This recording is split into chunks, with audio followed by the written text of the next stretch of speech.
አሰላሙ አለይኩም ወራህመቱላሂ ወበረካቱ ውድ የጽናት አካዳሚ ተከታታዮች እንኳን በሰላም መጣችሁ። ዛሬ እንግዲህ ክፍል 3ን ከባለፈው ቀጥሎ እስከ ነ ከበ እስከ ነ ያሉትን ፊደላቶች አማርኛ በእንግሊዘኛ የምናይ ይሆናል። እስከ መጨረሻው ድረስ አብራችሁ ይቆዩ ማለት ነው። ከዚህ በፊት ያለውን ክፍል ያላያችሁ ገብታችሁ እዩት። እንዲሁም የኦንላይን ትምህርት መማር ፈልጉ በልዩ እገዛ በግልም ሆነ በግል ትምህርት ስለምንሰጥ እዚህ ስክሪን ጋር ባለው ስልክ ቁጥር ኢሞ፣ ዋትሳፕ፣ ቴሌግራም ደውሉልን። በአካልም ሆነ በኦንላይን ትምህርት የምንሰጥ ይሆናል። ቀጥታ ወደ ትምህርቱ እንገባለን። እስከ መጨረሻው ድረስ አብራችሁ እዚህ ጋር መጀመሪያ ያሉ በቡ ፊደላቶች ናቸው። እነሱን እናንብብ።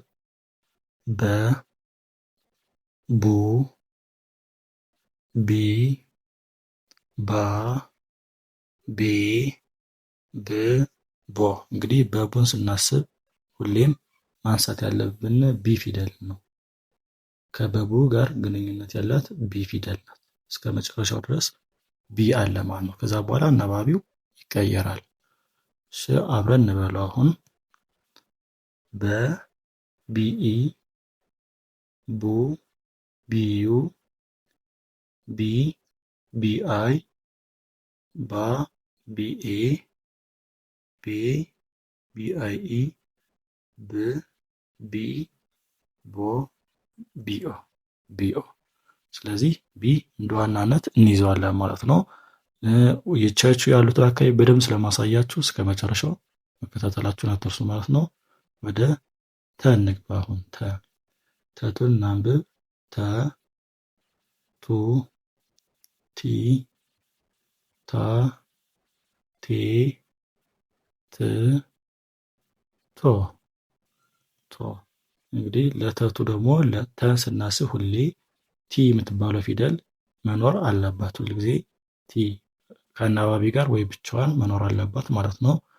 አብረን ስናነባው ተ ቲኢ ቱ ቲዩ ቲ ቲአይ ታ ቲኤ ቴ ቲአይኢ ት ቲ ቶ ቲኦ ቲኦ። ስለዚህ ተን ስናስብ ቲ ሁሌ ጭንቅላታችን ጋር መምጣት አለባት ማለት ነው። ከተቀጥሎ ቸቹ። ይሄ ነው እዚህ ጋር ዋናው ትምህርት ያለ። ብዙዎች ግራ የምትጋቡበት በደንብ አዳምጡኝ ማለት ነው። ቸቹን ስናስብ መጀመሪያ ቸቹን እናንብበው። ቸ ቹ ቺ ቻ ቼ ች ቾ። አሁን ብዙዎች ግራ የምትጋቡበት አንደኛው ችግር ይሄ ነው። ሁለተኛውን ደግሞ ቀጥዬ እነግራችኋለሁ። የመጀመሪያው አማርኛ ፊደል ውስጥ አሉ እንደዚህ ድርብ ዋና ፊደል ያላቸው። ከዛ ውስጥ ቸቹ አንደኛው ነው። ቸቹን ሁሌ ስታስቡ ሲና ኤች አብረው መጣመር አለባቸው። ከዛ በኋላ ነው አናባቢዎች የሚመጡት። ሲና ኤች ያው ቸቹና ጫጩም እንደዚህ ነው። ቸቹና ጫጩን ስታስቡ ሲና ኤች ሁሌ መኖር አለባቸው። ከዚህ ቀጥሎ ኤች ካለ ያን ፊደል ቸቹ ነው ወይ ጫጩ ነው ማለት ነው።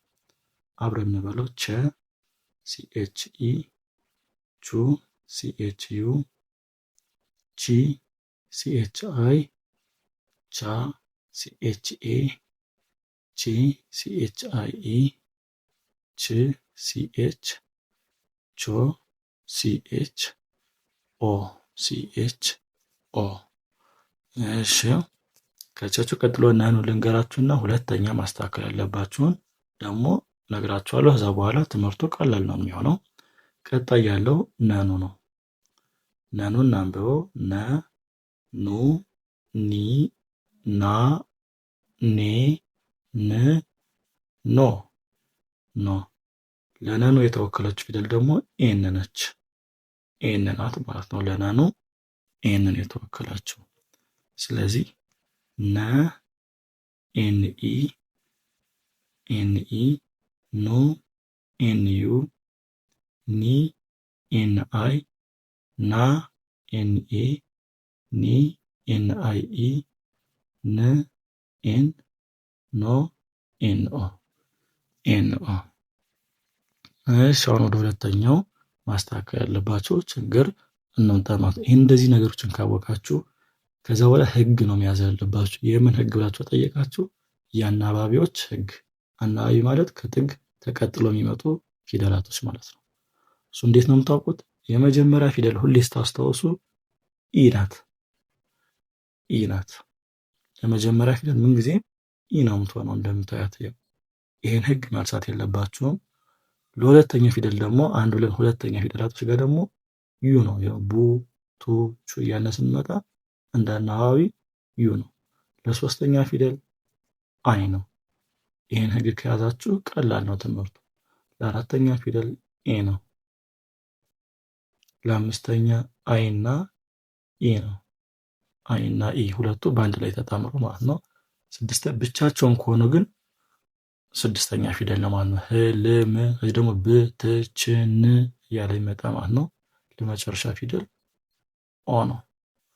እሺ ውድ የጥናት አካዳሚ ተከታታዮቻችን የዛሬ ቪዲዮ ይሄን ይመስል ነበር። ጥያቄ ካላችሁ ኮሜንት ጋር ለሌላችሁ እንዲሁም በደንብ ይብራራላችሁ በግል ደግሞ ከልዩ ክትትል ጋር መማር የምትፈልጉ ልጆች ካላችሁ ደግሞ ስክሪኑ ጋር ባስቀመጥኩላችሁ ቁጥር ደውሉልን። ሰላም